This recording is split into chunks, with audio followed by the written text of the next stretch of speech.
Hey, what's going on, everybody? I'm excited to bring on my next guest for the show, Gregory Rousseau. Greg, what's going on? How's it going, man? Good. I've got to imagine this is a very exciting moment for you right now. Can you talk about draft coming up? Finally, I'm sure you've been waiting for this moment for a while. But what is this excitement like for you right now?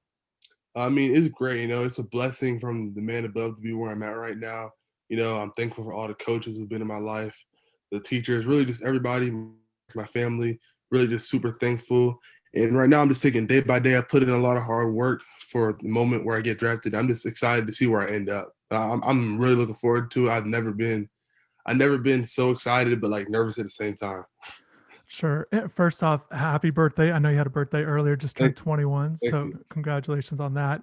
And Greg, you're planning on being there, right? A draft day. Yeah. What do you expect that to be like? And you just touched on it a little bit. This isn't just a day for you. It's your family. It's all the people, your fans, supporters, trainers, coaches. Yeah. I know you feel that. What do you expect that day to be like? I expect it to be amazing. Just being able to go to the draft and experience it, and like it's just iconic. I feel like it's gonna be a great day for my family. I feel like it helps. It reaches everybody, even like University of Miami.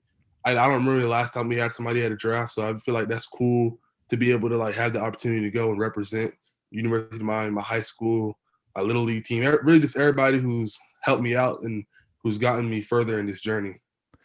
Can, can you talk about what the workout process has been like for you? And for people that don't know, obviously, Greg, you opted out of the season and you go to Pensacola for workouts there. Can you just take me through what the workouts have been like? I remember last summer, before you had opted out, a lot of training in South Florida. I remember you hitting the heavy bag with some boxing workouts as well. Yeah. Just can you explain what the workouts have been like over these last few months or several months? Yeah, well, they've been great. I've really been pushing myself, been doing a lot of D line work, trying to get better at my hand quickness and also my get off the line of scrimmage. So, really just trying to improve my game in every single way possible. And the workouts have been, of course, like the 40 stuff and the shuttle and all that and bench. We do a lot of that stuff, but also for me, at least, a lot of football stuff, a lot of like football IQ, chop talk. So, just learning like different NFL protections, just different terminologies that are used in the NFL. So, just trying to bring my game to the next level and also bring my mind to the next level as well. Because I feel like a lot of the game is mental, and the better you are in the mental aspect of it, it can really increase. Just it can really help out the way you play on the physical side because you have a beat on what the offense is doing, or you know what their tendencies are. So I feel like that goes a long way. So I've been watching a lot of film, and also I just been going day by day. Just making sure I'm always getting 1% better, and I'm always improving in something, whether it's as a football player or even as a person sometimes. What is your daily routine like, Greg? Or what has it been like? And maybe things have changed the last few months as you got ready for pro day and you're testing there. But maybe walk me through like typical day for you. With your workouts, I assume you're doing stuff kind of throughout the day. And you touched on some film stuff. How do you fit that in as well? Yeah, so I usually watch film like later in the day, like at night, unless I'm watching like with a coach. So like when I opted out, I worked with Fred Robbins, the D line coach, and also Chuck Smith from Atlanta. I work with them, and I'll do a lot of that stuff like at the Exos facility. But now I just really just do it on my own. I watch like NFL pass rushers and stuff at night. But during the day, usually I have like a field session and a lifting session, and I do those pretty much like back to back.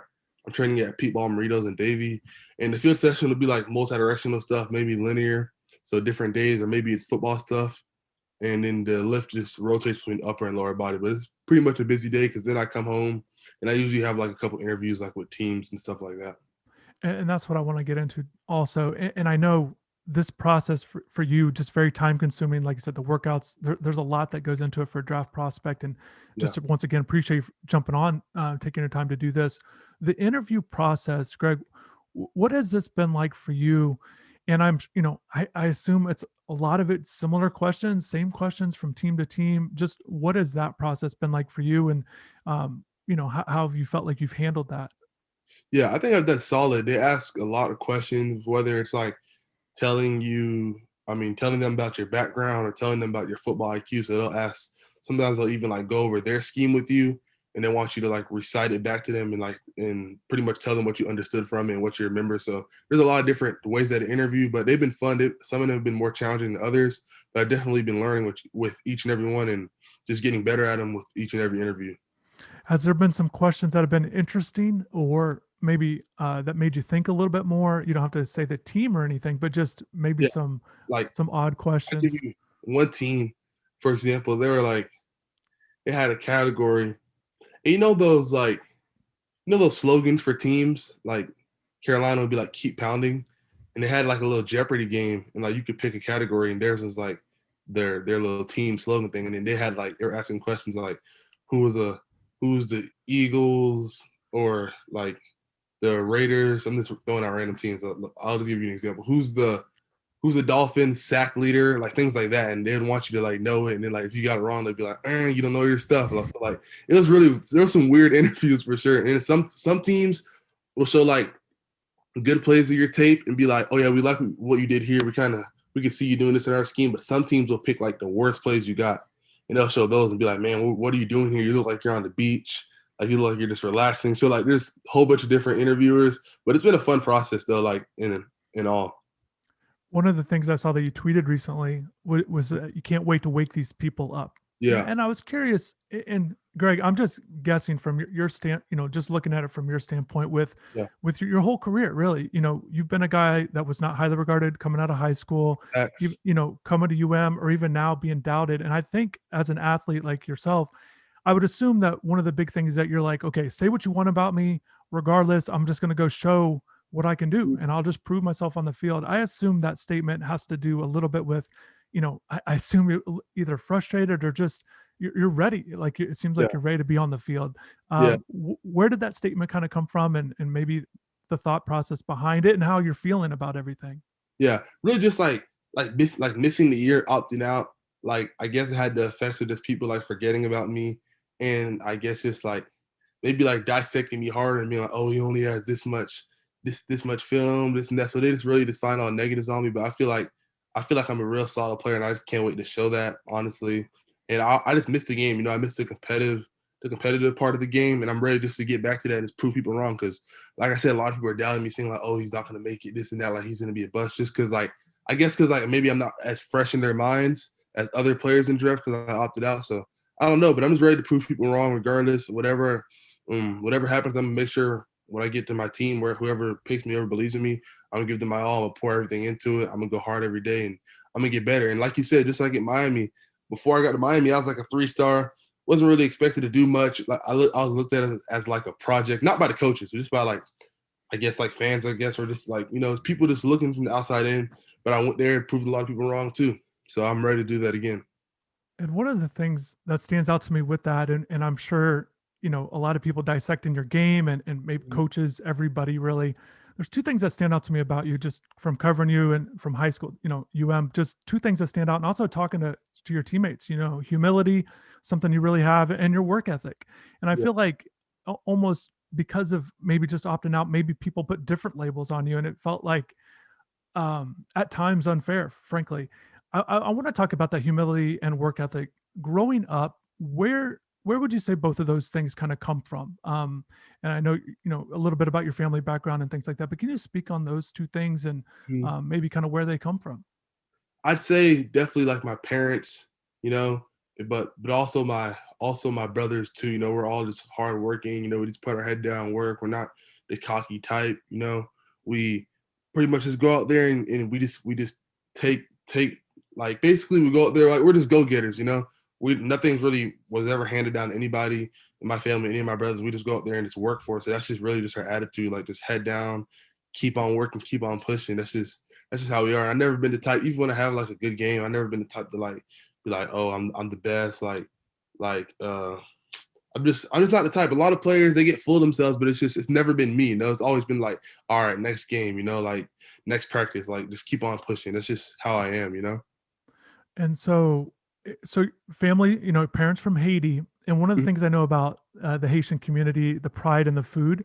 I've been to Little Haiti. Shout out to West. I had the Haitian bread. Yeah, Haitian bread. And it's lights out. Yeah, Haitian the patties. the patties. And Yeah, yeah, incredible. Can you speak on that? The yeah. food and maybe the I was community. literally I was just eating Haitian bread like 20, 30 minutes ago when I got home. But yeah, I mean, It has definitely. to be fresh. Yeah, it has to be fresh. Yeah, straight from the bakery. But yeah, the community is awesome down here. There's a lot of Haitian people over here. And basically, I think it just comes from the culture pretty much. A lot of them are just hardworking. A lot of them are immigrants. They never had anything handed to them, so they just know about just putting their head down and just being, like I said, being go-getters at all times, because nobody's going to give you nothing. There's no handouts in life. You got to go get it, and you got to just keep on working, and of course, stay humble. And just kind of doing some research on you about your background, just kind of reading that, reading books, great, good grades, those kind of things were important to you growing up. Yeah. Um, can you speak on that maybe a little bit more, Greg, about just what it was like growing up and maybe as a young, as a young person kind of growing up, maybe some things that were Yeah. important for your family? Yeah, I'd say my mom was big on academics and stuff. She was always pushing us in academics. And I'd come home and be like, Mom, like when I got offered from Miami, I was like, Mom, I got an offer from UM, like Coach Rick offered me. And then she was like, it doesn't matter, you still gotta pass your SAT. I'm like, come on. I'm like, that's not even a problem. But that's just the way they see it. They're big on like reading books every day, just getting smarter, really just gaining knowledge. Now, of course, my mom knows more about the whole football side of things, and she always did, but she was just always like, you gotta have something to fall back on. You gotta have your academics up the part. You gotta graduate. So I'm like right now, even I'm still at taking classes on Zoom at UM to like work towards graduating. I'm probably gonna graduate probably like next year or the year after that in the off season. Another thing that I found out, just from learning more about yourself about growing up. I want to know if you could tell me about this game here, That's my Madden 2005. And can you just explain that game, and then also, just your football stuff? I felt like it sounds like you learned a lot from that. Can yeah, you speak on that? definitely like basically my brother bought that game when I was a little kid, and then like I just fell in love with it. I was like, bro, this is so fun. Like this is awesome. I started learning our players from Mike Vick to Steve Smith, Ray Lewis, Ed Reed, just all the players that were in the league. I started learning them, and I just fell in love with the sport. I started playing like a couple months after I saw the game being played, and I fell in love with the game too. I started playing in pads when I was like 7 or 8 years old. But yeah, pretty much before I started playing in pads, I already knew what a post route was. I knew what cover two was. I knew what a running back counter was, just from playing the game like all day long and just learning like the different coverages, all that stuff. So ever since then, I've been like a football junkie, and I'm grateful my brother bought that game because I don't know if I would play football without it. And with that, and having a brother, and anybody that's played video games, and obviously on the channel, I've spoken quite a bit doing some video game features on here. But what were some of those battles like, just with friends or your brothers, kind of growing up? Anything you remember of playing games there? It was awesome. I used to play with my friends in the neighborhood. Me and my brothers used to have like franchise mode, and we'd get a team. We'd go at it all season long, and hopefully play in the Super Bowl. So I had a lot of fun with that. We even played NCAA back then too, and with that we'd have like the dynasty mode where you could build up your dynasty and recruit kids. It was just awesome. Like that. That game, it made me fall in love with football from such a young age. Like I don't remember. I barely remember a time where like football wasn't part of me. Like football is just like ever since I could remember, it's just been football, football, football for me. Like playing Madden is one of my first memories. And just kind of moving on with your career. So start at Coconut Creek, and Yeah. I was curious about with Championat. For people that don't know, it's a very, very small school, and I want you to touch on that. I've been in there, and I don't think people quite realize how small it is. So I want you to explain that. But also, Greg, getting to Championat, just the bus, the rides to, Yeah. it wasn't close, just what it was like, maybe traveling to school each day, what that was like, and then also, your progression as you get into your later years in high school. Yeah. Well, I started off at Monarch, and at Monarch, I played a little bit of DN, and I also played receiver. And then I transferred to Champagnat after my sophomore season. So like January of my sophomore year. And to get there, I had to take the Tri-Rail. It runs like near I-95. I took that to the Metro Rail in Miami, the same Metro Rail that's near UM. And I would take that to like Hialeah Station, get off there, and I'd walk like 5 minutes to the school. So that was a process every morning. I had to wake up at like 4:45 every single day, so it was definitely a sacrifice. But I wanted to, help a team win states, and that's what we did. My senior year, we won states, so God is good. It paid off, so that was pretty awesome. It was a great experience. But when it comes to my progression, I was super skinny when I got to champion. I was like 200 pounds, like 6'5", maybe 6'6", and I hit the weight room real hard for sure. By the time I got to Miami, I was about probably 217, 218. But yeah, I put the work in for sure. My junior year, I played a lot of receiver and safety, but then my senior year, I transitioned more to playing defensive end, outside backer, but also still play receiver. But really, just grew every year. Every year, got more coordinated, grew into my body more, and just became a better player like year in and year out. And also, big credit to Coach Dennis who recruited me there. He runs Florida Fire. Of course, you Mhm. probably know that, but for people listening, he runs Florida Fire. He's a great high school coach down here. I think he stopped coaching. He stopped coaching Champagnat, but he still runs Florida Fire though now. For people that don't know, and a lot of people do know your story about the wide receiver safety thing, switching to defensive end. But I have a question about that. And I remember seeing you play receiver safety. I remember going to a game you played at Gulliver. Yeah, Look, a lot with football, a lot of people might say, "Oh man, if you switched him to this position, he'd be really good at that." But I remember you being a good receiver. A lot of people that have size like yourself want to be the next Sean Taylor. I, yeah. I guess my question is, and I know Manny Diaz had something to do with this.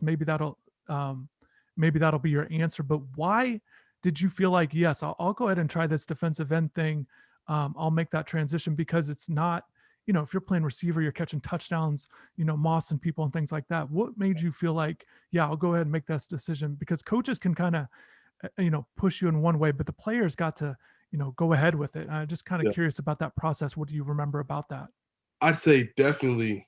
I mean, I had a couple offers. I had like Indiana, NC State, West Virginia for receiver, but like I got Miami for DN, and then Coach Diaz like sat me down. He was like, "Yeah, man, I coached Manny Lawson at NC State like in like '06, that time when Coach Todd Stroud was there as well." So he told me that I reminded him of Manny Lawson and how he played receiver too and made a transition to defensive end, and how I could use my athleticism to really like to my advantage, like working on the D line against O linemen who are all obviously not as athletic. So Coach Diaz sat me down. He compared me to him. He showed me film of like the Viper position. Said like that it drops 25% of the time and rushes 75. So I was like, yeah, that's pretty cool. I can still drop sometimes, just like I used to do in high school. So I felt like that was pretty cool. And he really drew that comparison for me. And when he did that, my mind just opened up to it. And I was like, yeah, that's definitely sounds like a plan to me. And I mean, thank God he told me that. I don't know. I could have been playing receiver like at Iowa State right now or something, still in college, but it worked out playing DN. I mean, it was a great move, and I'm really thankful that he convinced me to switch. And I mean, hopefully, it keeps on paying off. Sure. And we talked about it earlier, not a highly regarded recruit. But Yeah, when you got to UM, Greg, I remember you enrolled early. And for people, Greg was the first person from Champagnat to graduate early, really putting in that work. So you get to UM in 2018. And look, it's close scrimmages quite a bit, but we kept getting the stats and we kept hearing, Greg 3 or 4 sacks every scrimmage. yeah, Your first year, right when you got there. So this whole recruiting ranking, and regardless of how this sacks happened or mhm, whatever was going on, it felt like every time you were producing at a really high level. What do you remember about when you first got to UM, and maybe even that January, just kind of enrolling, yeah. maybe even before practices started, and maybe your mentality when you first got to UM? My mentality was like I know what I could be. I played DN in the past, so I knew had potential at it. And my mentality was just to go out there and compete. Day in and day out, whether it's lifting in the weight room, whether it's conditioning, mat drills, just go out there and just be the best Greg that I could be, and work as hard as possible, and it'll pay off. So that's exactly what I did. I remember my first practice on Green Tree. Uh, I I I came around the edge and I was like, yeah, I was like, this is pretty tough.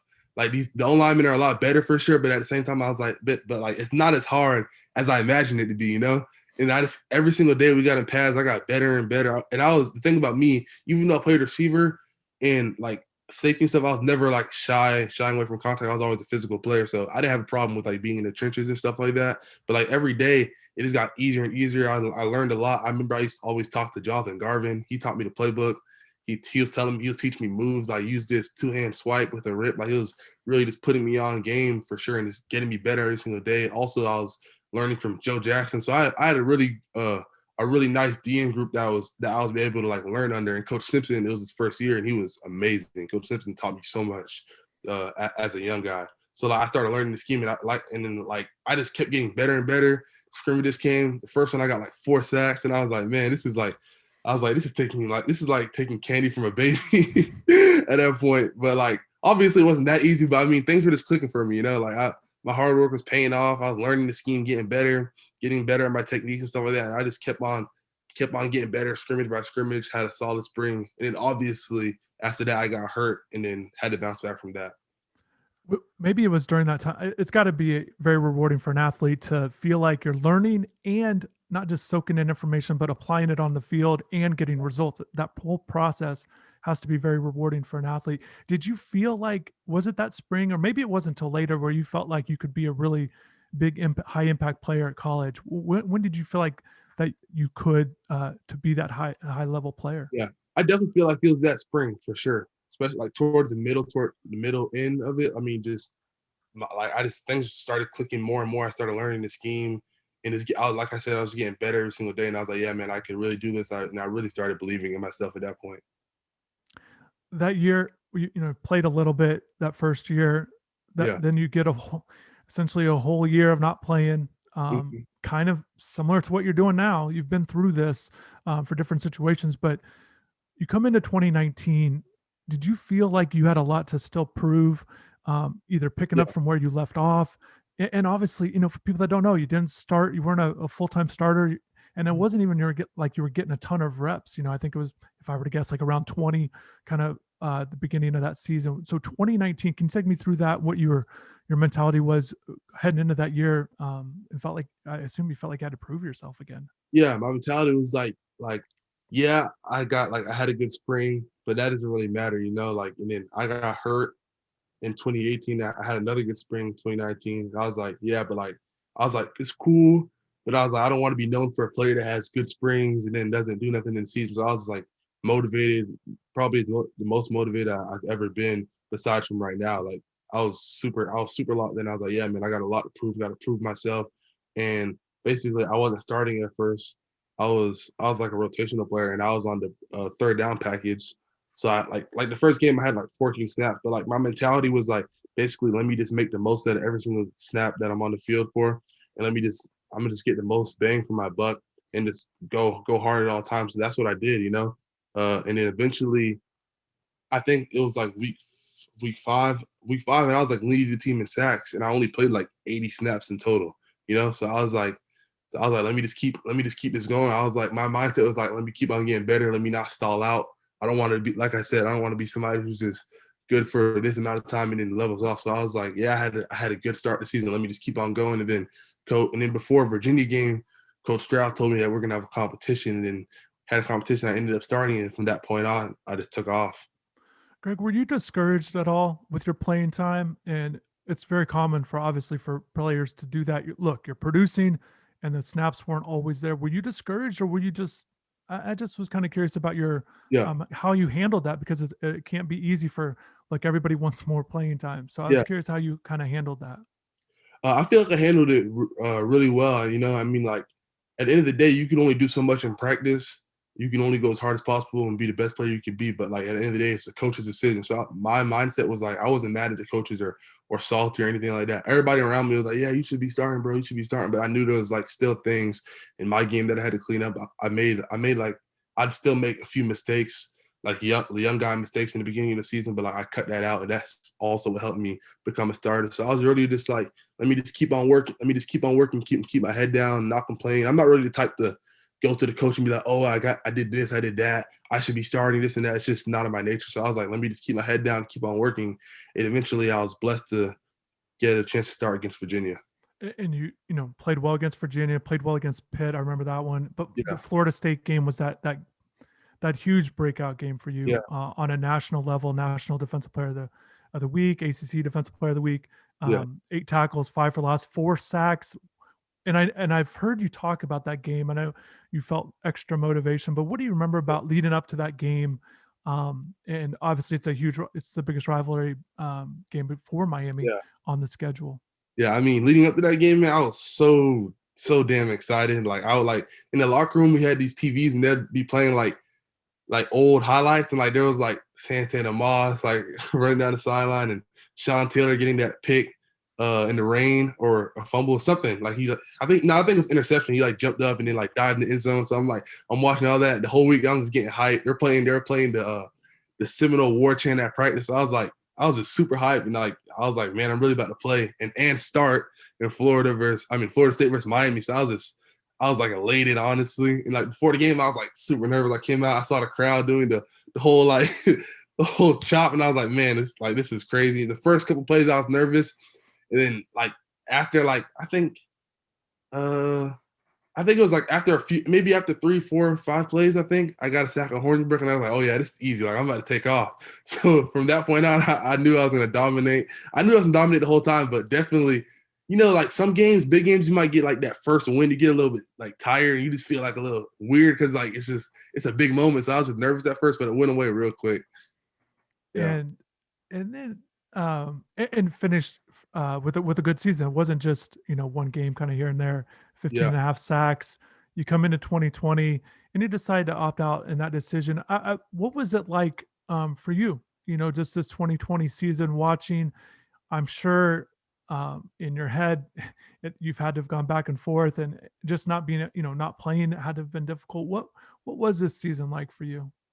It was tough for sure, just not having that competitive like feel on Saturdays, but also just missing my teammates, not being on plane rides or bus rides with the guys. That part hurt, but the whole time I was still rooting for my teammates. I was still watching from a distance, just hoping that they keep on balling out and hoping that they prosper. And obviously, a lot of players had great years, like Jalen, Quincy. So it was real fun to watch those guys ball out, especially the guys on the D line. So I was super proud of them, super happy for them. But it was definitely not as fun being like just training and not playing in a competitive atmosphere. How'd you watch the games? Did you watch them? Where were you at, or what was kind of game day like for you? I'd be at home. Saturday would be my day off, so I'd be at home and I'll just put on ACC Network because I got YouTube TV. So I put on ACC Network or ESPN when they're playing in their big games like Clemson and Florida State. You touched on it earlier, just kind of going back, just getting back on the field, Greg. You've got to be excited about that moving forward with mini camps and rookie and stuff like that. Just getting on a team. I'm Yeah, sure in your head you've visualized what it's like. Oh, if I play at this team or the next team, I'm sure. Just how excited are you to be back on the field? I can't wait. I really just missed it, and I'm just ready to get back out there and start competing and start getting better every single day and really just embrace whatever team accepts me and whatever team drafts me. Definitely looking forward to seeing how your career progresses and how Yeah, it goes. And I know you got a lot of fans at UM, people growing up in Miami, everybody rooting for you. Before I get you out of here, I yeah, know my understanding, you're a big music guy. Just kind of, what are you listening to lately? Maybe some okay. people, and then also, do you have a pregame routine with music, anything like that? Yeah. Well, I'd say like with music, I'm real like just like multi. I'm like with everybody. So I like Playboy Cardi, Travis Scott, Young Thug. And before the game, that's my thing. Just listening to music. I'll be stretching. I'm always stretching, always listening to music, and always drinking a Pedialyte before the game. So that's just me. It's just part of me. And it just puts me in the zone. Yeah, definitely. So once again, Greg, I definitely appreciate you taking the time. I know you got a busy schedule, and I'm sure a lot of people are excited to see how it ends up with whatever team you get on there. So definitely best of luck. Be watching for the draft, and thanks again, man. For sure, for sure. Thanks for having me, man. I appreciate it. Yep, all good. We'll see you, Greg. Yes, sir.